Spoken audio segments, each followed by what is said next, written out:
Yeah, hello. Hey, Rue. It's me. Rita, hi. How are you?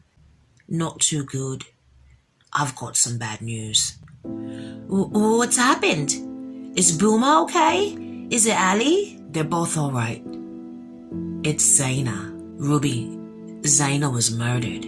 What?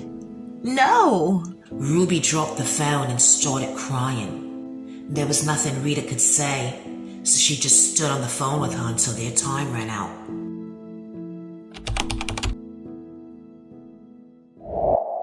The coroner's just left with Zaina's body. Does anyone know why Paula did this? No, she's refusing to speak. Keep her in the slot until she does. We can't just keep her in the slot until she talks, Erica. She's unstable. She needs to be put in psych. Fine, but have Miss Moore evaluate her before we ship her off to the psych unit. Had you put her in psych when she got here, which is where she belonged, by the way, Zaina would still be alive. What are you saying, Will? Zaina's death is on you. How dare you? How dare you? You have no idea how to run this prison. More than half of these new inmates should be in psych right now. They haven't been evaluated yet. Then have them evaluated. What are you waiting for? Yeah, come in. I've got Nurse Santos here to speak with you, Governor.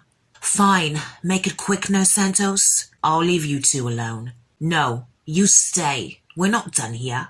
Erica looked at Nurse Santos. Well, what do you have to say?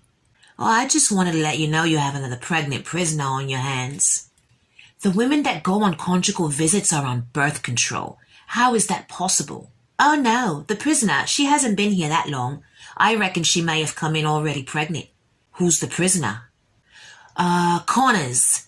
Rita Connors.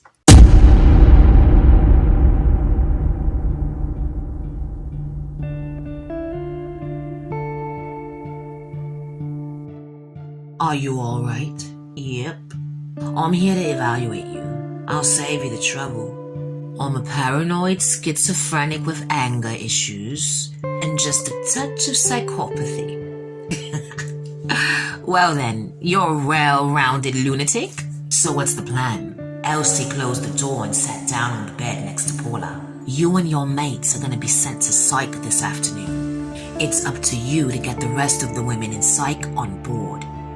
When is it happening? Whenever Dad says. You just be ready for when he gives us the go-ahead. Bitch, I was born ready. Bridget stood behind the steam press looking at the women. She wondered if she'd ever be able to prove she was set up. Now that Irina's mother was dead, there was no one to question about what had happened. She was afraid she would never get out of Wentworth. Lou walked by Bridget and saw her standing there deep in thought. Got some more sheets for ya. Thanks. You alright? I should be asking you that. I heard about you and Michelle. What'd you hear? Just that she lagged on you when you were kids and you left her. That fucking cunt nurse. The whole prison probably knows by now. I'm sorry, Lou. I know how much you cared about her. It's over. It is what it is. Looks like we're both single now. Bridget looked at Lou and smiled. She felt herself blushing and licked her lips before looking down. When Bridget looked up and into Lou's eyes, she noticed the laundry room door opening, and in walked Michelle. Michelle spotted Lou and Bridget as soon as she walked in. She stopped in her tracks when she saw them there standing by the steam press. Lou, step aside. Lou looked at Bridget confused and then saw her looking at someone. She turned around to see who Bridget was staring at and saw that it was Michelle. Lou looked at Michelle with disgust and did as Bridget told her to do. She stepped back and stood next to Booma. What the fuck is going on, Lou? Hey, Booms. I'm sorry I gave you shit all those years. I know it wasn't you who lagged on me. Oh, Lou. I know I can be a dumbass, but you know I'd never lag on you. Yeah, I know that now. Wait, why do you believe it wasn't me? Lou stepped closer to Booma and whispered in her ear. Because it was Michelle. What?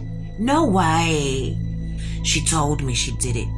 She got away scot-fucking-free while we rotted in prison. Fucking traitor.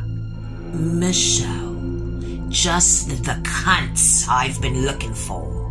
Bridget looked at her girls and said, "Bring her to me." Bridget's crew rushed towards Michelle. She tried to stop them from grabbing her, but resistance was futile. There were too many of them. Michelle didn't stand a chance. They dragged her over to the steam press and made her kneel at Bridget's feet. Bridget got out from behind the steam press and stood in front of Michelle. With her arms crossed and legs spread apart, slowly she looked down at Michelle. And Michelle looked up towards Bridget. "A couple of days ago, you thought you were She-Ra and flung me across H6, remember?" Michelle looked at Bridget defiantly but said nothing. "That's all right. You don't have to speak. Save your energy." Bridget squatted down to face Michelle and said, "You're gonna need it. Let her go, ladies." The women let Michelle go and both her and Bridget stood up and faced each other. "It has come to my attention that Michelle here is a lagger. How many of you are in here because somebody lagged on ya?" "I am. Me too. My own boyfriend lagged on me. Stupid son of a bitch is fucking me best mate now." Laggers. You just can't fucking trust them now, can ya? Yo, enough with the fucking theatrics, alright? Are we gonna fight or what? This isn't just my fight. Who wants the first hit, ladies? The women all began cheering and walking towards the steam press when all of a sudden one woman broke through the crowd and said, "I do." Michelle recognized Lou's voice. She turned to face her. "Oh, word? You gonna hit me?" Lou back-smacked the shit out of Michelle with all her might. Michelle put her hand to her cheek. She couldn't believe Lou hit her. Lou backed away from Michelle and watched as one by one Bridget's crew and a bunch of other inmates took turns punching and kicking Michelle. Vera looked on in horror. She couldn't believe Bridget was doing this, but she understood it had to be done. After a couple of minutes, Bridget ordered the women to stop. Michelle was struggling to get up, and that's when Bridget kicked her right in the face, causing Michelle to fall on her back. "That's enough! Sorry, Miss Westfall, but she's had enough. Look at her. She can't fight back." Bridget looked down at Michelle laying on the floor in the fetal position. She looked over at Boomer and then at the rest of the women and said, "Get back to work." Boomer went over to Michelle and helped her get on her feet. "Come on, Michelle. I'll help you get to medical."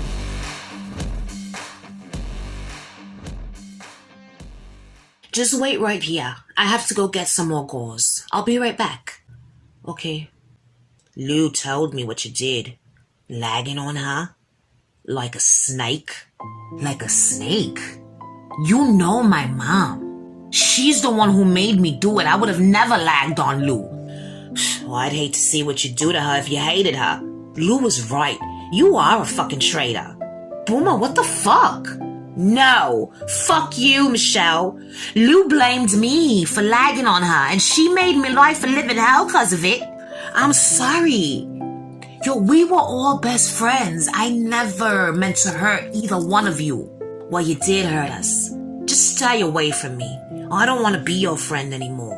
Boomer turned and walked away and left Michelle sitting in medical all by herself. Michelle sat there in silence. She'd lost Lou for good, and now Boomer wanted nothing to do with her. She was on her own. Then Michelle realized, wait a minute, I'm here by myself. She didn't see the nurse coming anywhere, so she went and rustled around the drawers to see if she could steal anything. She grabbed a syringe, a roll of tape, and a scalpel. Jackpot, she thought to herself. Michelle heard someone coming and rushed back onto the bed just in time. "Ah, here we go. More gauze. Let's get you patched up. You know, you really should try to stay out of trouble. This is the second time I've seen you down here in 1 week. Can you please just shut the fuck up and do your damn job?" "Yeah, sure thing." "Ramirez, are you okay? Do I look okay?" Look, I'm moving you into H9. Nope. I want to stay in H6. You and Lou can't be in the same unit right now. It's for the best. Finish up here and I'll take you back for your things. Okay.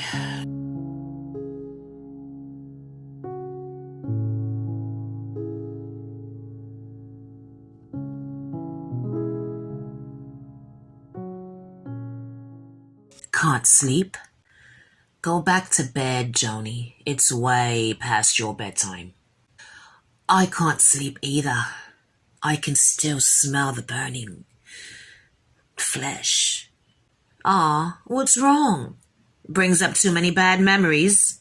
Ha, funny. You know, Lou, I'm not the same person I was when you so viciously burned my hand in the steam press. I'll stick your whole fucking face in the steam press if you don't shut your fucking mouth and go back to sleep. You know, Lou, my goldfish was innocent. Jesus fucking Christ. And you killed it for no reason other than to prove how scary you are. But it backfired. It sure did. I should have just shoved it down your throat. It's a shame you didn't. Maybe I would have choked on the fish and died. Then I wouldn't have been able to tell Corners about your little escape plan. You were almost out of here, weren't you, Kelly? But then Rita ruined everything, didn't she? Face it, you're just a fuck-up. You can't do anything right. You're worthless. Lou's entire body began to tremble with rage. Had it not been for Rita, Lou would have escaped. The kidnapping, killing those cops, none of that would have ever happened and Lou would have been free. And it was all because of the freak. Lou looked over at Joan as she was walking into her cell and said, "Sleep with one eye open, bitch." I always do.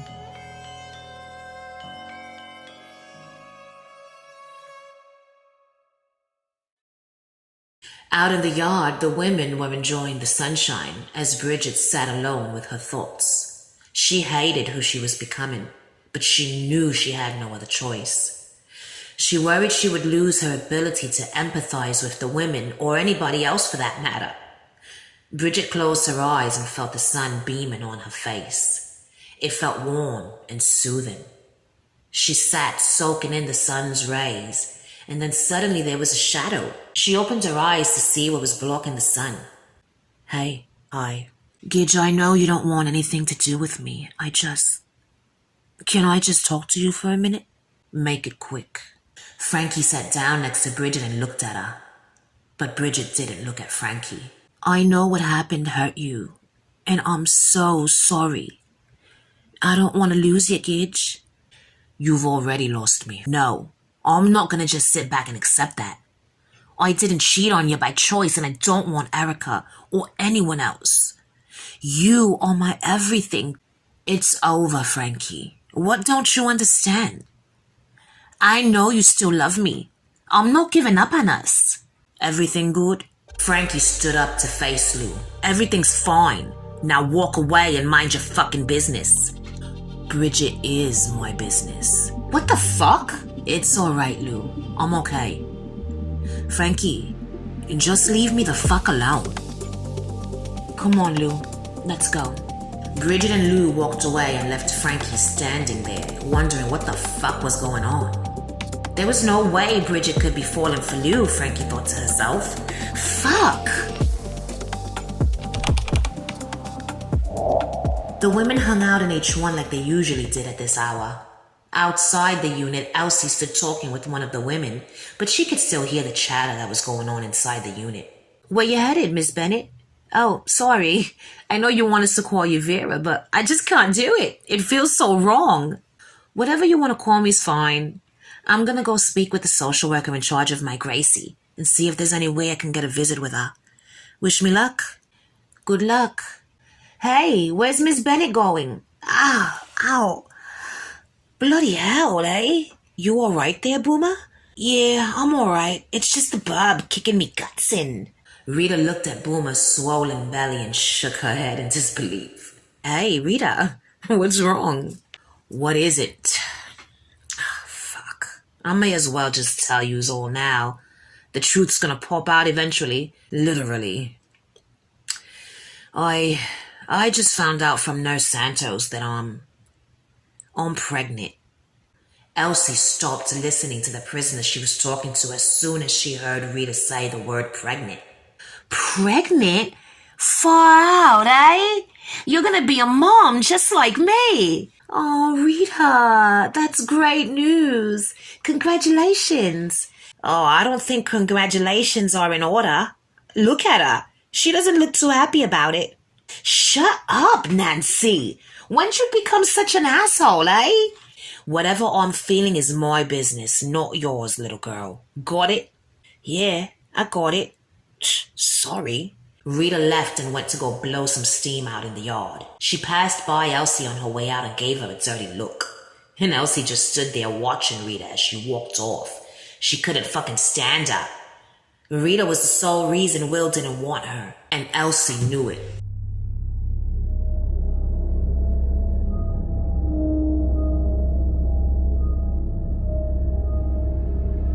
Paula laid in her bed looking at the ceiling. It was white. She hated white. It was so boring, so plain. She liked color, bold, bright color.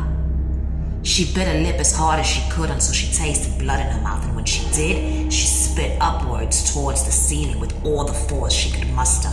Tiny, bright red blood droplets spattered up onto the ceiling, leaving a pattern that reminded Paula of stars glowing in the night sky. That's better. Paula always hated her name. Her mother gave her that name. She preferred Noche, night. It was her favorite part of the day. Every great thing she'd ever done in her life, she did it at nighttime. Under the cover of darkness, she could get away with anything. She moved like the wind, fast and unseen. She began speaking softly to herself. I am the reason the sun goes down at night. It hides its face like an uncircumcised cock, afraid of its own shadow in the wake of mine. The women in sight could hear her talking. They all laid quietly, listening. The sun fears me because I am the night. Noche. That is my chosen name. I have chosen to walk with darkness because I was rejected by the light, so they can all suck my dick. We are the children of the night, thrown away by those who were supposed to protect us. And now look at us, eh? Thrown in a padded room and left to rot. Rage, you hear me? We must rage against those who have wronged us. I will lead us all to freedom. Oi! If you crazy bitches don't shut your fucking mouths, I'm gonna go into your cells, one by bloody one, and smack you in the face with my uncircumcised cock. That'll shut yous up. Slowly the commotion quieted down, and the women all shut up. You could hear a pin drop. That's how quiet it was. Then all of a sudden, fuck you and your little dick. If you come at me with that thing, I'm gonna bite it off and spit it in your ugly face.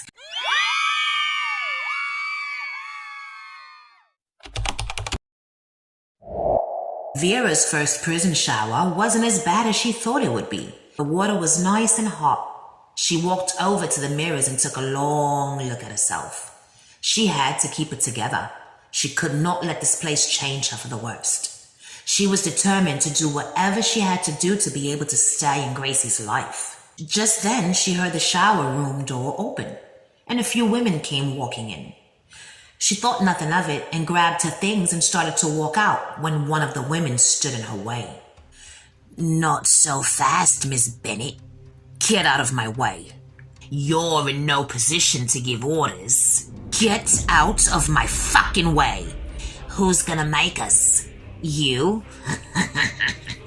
Vera swung at one of the women and caught her square in the jaw. But that was the one and only hit Vera got in before she was immediately overtaken by the rest of the old-timers. One of them kicked Vera in the back of her knees. She fell to the floor head first. Vera tried sliding her body towards the door, but one of the women grabbed her by the ankles and dragged her back in. They took turns stomping and kicking her. "Help me get her into the shower." The women threw Vera into the shower and turned on the water. "Make her lick the drain." "Yeah, lick it, Miss Bennett." The women pressed Vera's face against the dirty drain. She could see hair tangled in the drain holes, and something slimy was attached to it. Vera gagged. "Lick it, you fucking screw." "No, no." "You either lick this bloody drain, or you die. Right here. Right now. So, what's it gonna be?" Gracie's face flashed before Vera's eyes. She didn't want to die. She couldn't leave Gracie behind, but she couldn't bring herself to lick that nasty shower drain either. She didn't know what the fuck to do. So she screamed, as loud as she could. A blood-curdling scream came out of her. She sounded like a wounded animal. It scared the shit out of the women, and they all just let her go. They ran out of the showers as fast as they could before any of the screws heard her screaming and came in to investigate. Vera stood laying on that cold, wet, filthy shower floor and just cried. Rita walked aimlessly through the halls. She knew she had to tell Will about the baby. How did she get herself into this mess? She just could not believe she was pregnant. She'd never wanted kids, and now she was gonna have one in prison? "Hey, Rita." Rita's heart skipped a beat. "Yeah? Look, I don't want to overstep, I just... Nurse Santos told the governor about... You're pregnant?" "Yeah." "Is it mine?" "Yeah." "Are you gonna keep it?" "Yeah, I am." "Oh, this is great news." "Great news? It's a disaster is what it is." "A disaster?" "Will, I'm gonna be in here for the next 9 fucking years. I'm gonna give birth in prison while handcuffed to a bed, for fuck's sake. And when the baby's born, then what? I raise it in here? Surrounded by these crazy bitches?" "Rita, I'm gonna be here for you every step of the way. You won't have to go through this alone." "What the hell are you saying, Will? If the board found out you got a prisoner pregnant, that would be the end of your career. You weren't a prisoner when we... It doesn't matter, Will. The women need you. I can't let you risk it all just to be here for me." "Look, just get out of my way, all right? I need to be alone." Rita walked away feeling frustrated while Will stood behind trying his best to control his emotions. He was overjoyed at the fact that he was going to be a dad. After all these years, it was finally going to happen. He vowed right then and there to do whatever he had to do to make sure Rita and his baby would be safe now and always. Rita was almost at her unit when she was stopped by the last person she wanted to see. "Ah, there you are. I've been looking for you." "Get the fuck out of my way, Kelly. You fucked me over, Rita. I'd be free had it not been for you. You owe me. What are you gonna do, Kelly? Fight me right here in the middle of the halls?" Yep, Lou punched Rita right in the face. The force of the blow made her nauseous and she threw up all over Lou's sneakers. "Ew, what the fuck, Connors?" Uma turned the corner and saw Rita and Lou. "Oh no, Rita, what's going on here, Lou?" "She's fine. We were just talking." "Talking, huh?" "Yeah, we were just talking, Boomer, and I got sick." "Rita, you gotta be careful. You can't go getting yourself worked up like this. It's no good for the baby." "The baby?" "Yeah, Rita's gonna have a baby. So just leave her alone, alright, Lou?" "Well then, saved by the baby." "Alright, Corners. I guess our little showdown's just gonna have to wait. I'll see you in 9 months."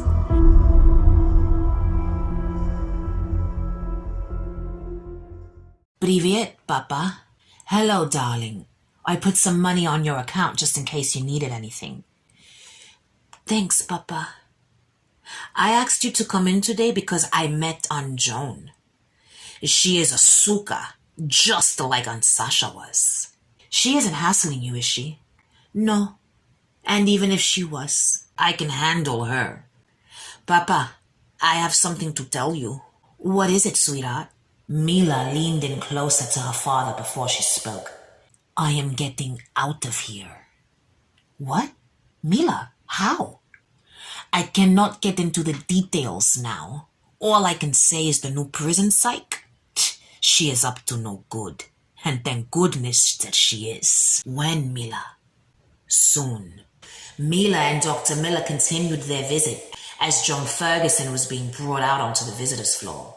She had a visit with Sasha's thug.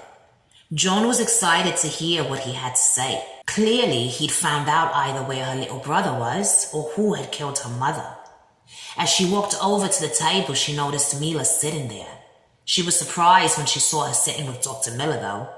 Joan loathed Dr. Miller, especially after that stunt he pulled with the medication he was giving her. She wondered how he knew Mila. So, what did you find out? Your mother had trust issues. She believed everyone was out to get her. We all thought she was just paranoid, but I guess her paranoia paid off. She installed surveillance cameras throughout her house. The one she had in her living room, it recorded her murder.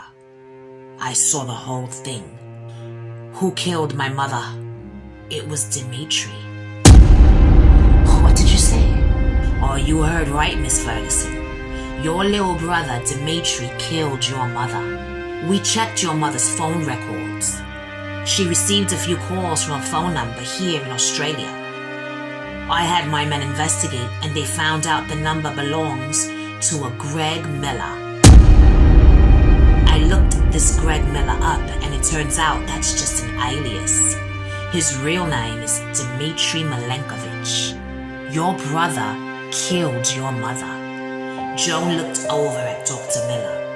Hate and rage filled her eyes. She got up and walked over to him. Ferguson, where you going? Sit back down. The freak didn't hear a word Linda said. She continued on towards Dr. Miller. She was steps away from him when he spotted her coming towards him. Dr. Miller was surprised to see her coming his way, and he stood up. Papa, what are you doing? Mila saw her father looking at something. She turned around to see what it was, and she saw Joan walking up to him. Dr. Miller and Joan stood face to face. Oi! Get back to your seat, Ferguson, or your visit will be terminated. Joan looked deep into Dr. Miller's eyes. Dr. Miller parted his lips and began to say something. But before he could get a word out, Joan reached out her arms and flung Dr. Miller around. She grabbed him and with one swift motion, snapped his neck right there in front of everyone. We have a code black in the visiting center. Get medical down here quick. I repeat, code black in the visitor's center. Dr. Miller's limp, lifeless body hit the floor with a loud thud. You killed my papa. What have you done?